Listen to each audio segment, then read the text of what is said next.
Welcome to the Real News Network. I'm Paul Jay. In Israel's attacks on Gaza, it's now more than 1,900 people are dead, more than 460 of which are children.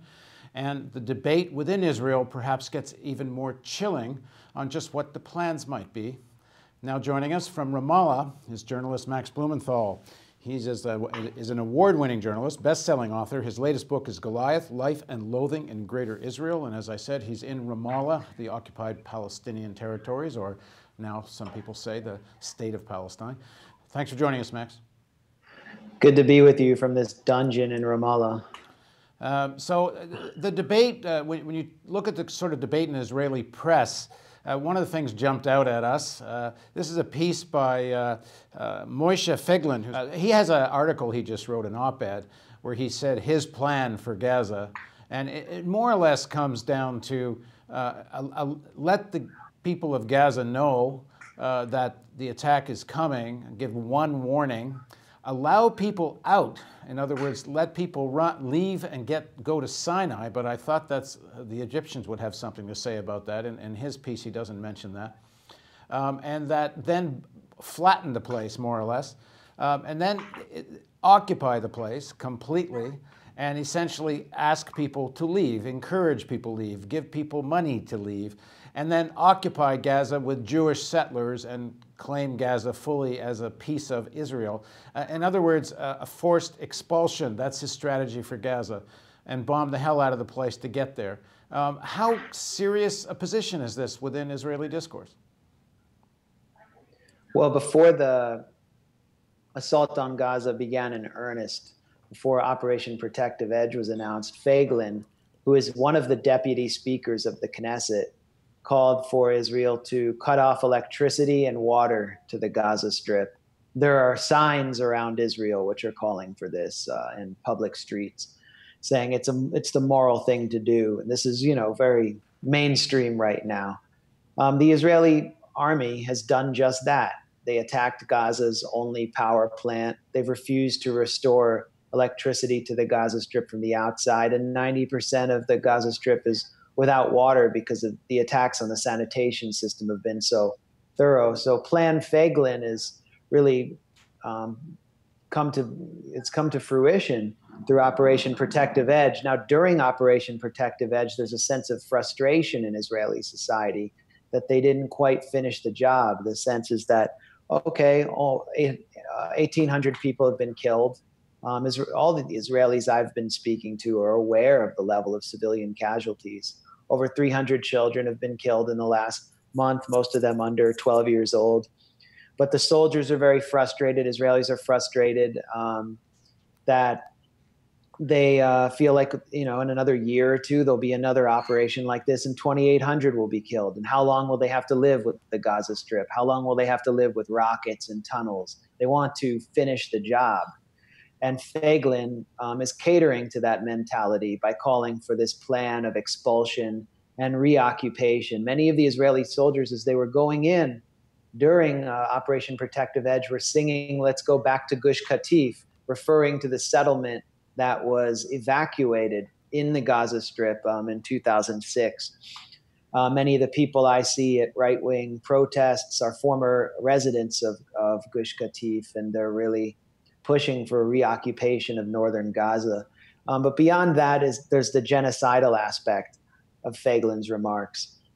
And genocide, incitement to genocide, is incredibly common right now in Israeli political discourse. It's not just Feiglin. There's Giora Eiland, who is the one of the heads of the Institute for National Security Services, which consults for the Israeli military. He's a former national security advisor, someone who's deeply embedded in the military intelligence apparatus. And today he published a piece in Yediot Aronot, which is the main newspaper in Israel, pretty much calling for genocide in the Gaza Strip, or at least justifying it. He's basically making the case that there are no civilians in the Gaza Strip because they elected Hamas as Germans elected Hitler. This is the same rationale that Osama bin Laden used to justify the 9/11 attacks and the indiscriminate slaughter of Americans because they had elected governments which had attacked the Middle East, which had attacked Muslim nations. So you're hearing this from mainstream figures, not just from crazy old Feiglin, who's winning lots of fans and followers with this kind of rhetoric, who's really keeping up a public profile. Ayelet Shaked is another figure who's called for genocide. She is a rising star in the Jewish Home Party, which is the third most popular party in Israel, a senior partner in the Netanyahu's governing coalition. She called for exterminating Palestinian mothers to prevent them from giving birth to quote unquote little snakes.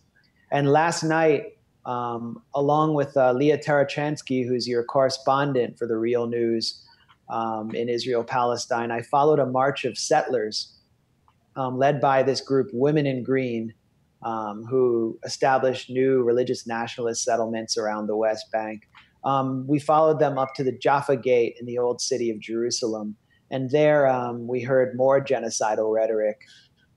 At the top of this hill, I interviewed Daniel Luria, who is the head of Ateret Kohanim. It's a 501c3 nonprofit in the United States that raises money tax exempt in order to eject Palestinians from their homes in East Jerusalem and replace them with Jews. And Luria, in denouncing what he called the snakes to the south, the serpents to the south, referring to the people of the Gaza Strip, said that Israel had to take care of the sons of Amalek. Whenever you hear the word Amalek, the term Amalek, that is a call for genocide, because Amalek was the incarnation of evil in the Bible and in Jewish history, is considered anyone who wants to wipe out the Jewish people. And the only way to handle Amalek is as he was handled in the Bible, complete destruction. And that's what Daniel Luria told me in English in his Australian accent, that the Amalekites had to be eradicated. Finally, just a word about Feiglin's view of the Gaza Strip and the view of many of the people in the religious nationalist camp, who are an incipient political movement in Israel. They believe that the Gaza Strip is part of Israel because it had been inhabited by Jews some several thousand years ago, before it was inhabited by Palestinian Arabs. And so this idea of actually expulsion from the Gaza Strip to the Sinai Peninsula is part of this messianic plan for fulfillment of a kind of religious revival or redemption of the land of Eretz Israel. I'll read a little bit from Feiglin's op-ed here. After saying that whole areas of Gaza should get a single warning and then be bombed without regard to, he says, human shields or environmental damage. Environmental damage, I suppose, means blowing up houses and hospitals and schools and whatever else. After saying that, here's how he describes what comes next after conquering. One of his points is called conquering. After the IDF completes the softening of the targets with its firepower, the IDF will conquer the entire Gaza using all the means necessary to minimize any harm to our soldiers with no other considerations. Then he has a title called Elimination. The GSS and IDF will thoroughly eliminate all armed enemies from Gaza. The enemy population that is innocent of wrongdoing and separates itself from the armed terrorists will be treated in accordance with international law and will be allowed to leave. Israel will generously aid those who wish to leave. Then he has a section called Sovereignty. He says, Gaza is part of our land, and we will remain there forever. Liberation of parts of our land forever is the only thing that justifies endangering our soldiers in battle to capture land. Subsequent to the elimination of terror from Gaza, it will become part of sovereign Israel and will be populated by Jews. This will also serve to ease the housing crisis in Israel. The coastal train line will be extended as soon as possible to reach the entire length of Gaza. How serious a scheme is this? I mean, how seriously is this kind of a scheme being taken? Well, it's not taken seriously as a kind of blueprint for action. The blueprint that Israel's enacting has been spelled out, and it's not by someone like Feiglin.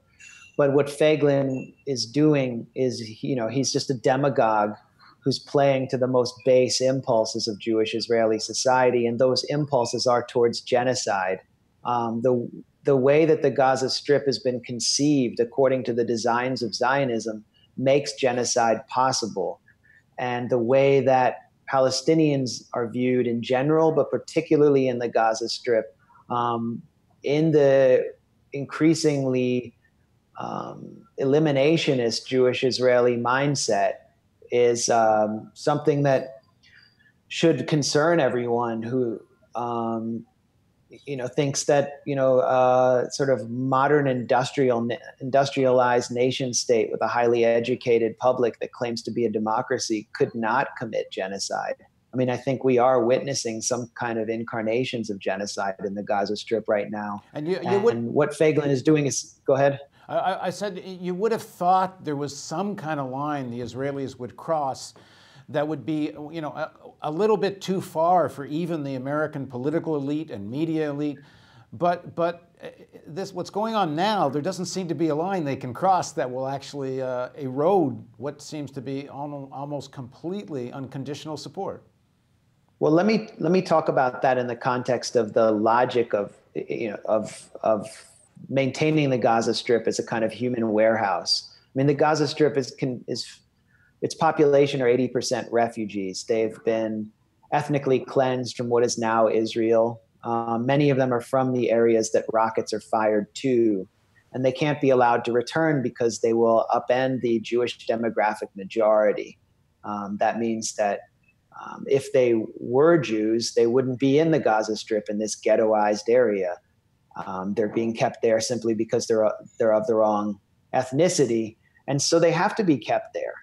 I mean, the Egyptians don't want them. They don't want them in the Sinai and tent camps, as Feiglin proposes, and Jewish Israelis will fight tooth and nail to prevent them from coming back. So the Gaza Strip has become a warehouse for surplus humanity. And the siege of the Gaza Strip is simply a means of maintaining indefinitely this kind of situation. Since the siege was imposed after 2006, when the settlers of Gush Katif were removed, Arnon Sofer, who we talked about in a previous interview, is a government advisor whose role is primarily to consult on maintaining the Jewish demographic majority, said that we will have to kill and kill and kill every day, all day, in order to suppress the threat from the Gaza Strip. Avi Dichter, who was then the head of the Shin Bet, Israel's General Security Service, said we have wider latitude of action in the Gaza Strip because there are no longer Jewish settlers there. It's basically a frontier area. So they brought in a guy, Asa Kasher, a Tel Aviv University professor of philosophy, who's consulted for decades for the Israeli military on basically removing Israel from the Geneva Convention's protection of civilians, the rules of proportionality and rules of distinction on targeting civilians, and basically change the rules of engagement so that the Israeli armed forces no longer would have to view civilians in the Gaza Strip as civilians. In Kasher's words, they were the terrorists' non-dangerous neighbor. And so Israel no longer views people in the Gaza Strip as civilians. All of them are either terrorists or simply people who happen to be living next door to terrorists. They can be eliminated at any time. They're basically bare life. Now that doctrine was what the U.S. began applying in Afghanistan, in Iraq, and especially in Obama's drone wars in Yemen and in the tribal regions of Pakistan. This way of viewing people who live in these stateless frontier areas was established by Israel and has been adapted by the U.S. And it's very important for the kind of the way that the U.S. engages militarily now to protect this Israeli invention of asymmetrical warfare from challenges to it, legal challenges through international law. And that's why the U.S. is basically, it's one reason, besides our domestic political situation, it's one reason why the U.S. under Obama is simply unwilling to impose any limit on the amount of force that Israel can exert against the people of the Gaza Strip. It's because the U.S. has adopted the same mentality to those it has deemed its own enemies. Yeah, once you can defend the killing of hundreds of thousands of Iraqis in the name of defense of American security, and then you have created this whole rationale that it doesn't, collateral damage, the death of thousands of civilians, it's okay, because I'm all right, Jack. Exactly. I mean, in Operation Cast Lead, which is Israel's attack on the Gaza Strip in 2008, 2009, I think a lot of your viewers will remember that Israel used white phosphorus on the civilian population of the Gaza Strip, which heats up your flesh to 1,500 degrees Fahrenheit. They actually attacked a UN shelter with white phosphorus. And when they were criticized and accused in the Goldstone report of committing war crimes, including through the use of white phosphorus, Asa Kasher, the ethical advisor to the Israeli army, who I just described, issued a paper for a think tank in Jerusalem, basically pointing to the US's deployment of white phosphorus in the attack on Fallujah, and I think it was 2004, as Israel's legal precedent for being able to use white phosphorus on a civilian population. The US attacked civilians in Fallujah in what it called a shake and bake operation. I interviewed the mother of one of the soldiers in the artillery units that attacked Fallujah, and she said that he, became suicidal after entering Fallujah and seeing what he'd done, all these melted bodies everywhere. But it was the US that set this standard for Israel in Gaza, and we see this constant symbiosis between the U.S., where one or the other will alter the shape of warfare and international law by violating all of the previous conventions of fighting through just abuses that we didn't think were conceivable before. All right, thanks for joining us, Max. Thanks for having me. And thank you for joining us on the Real News Network.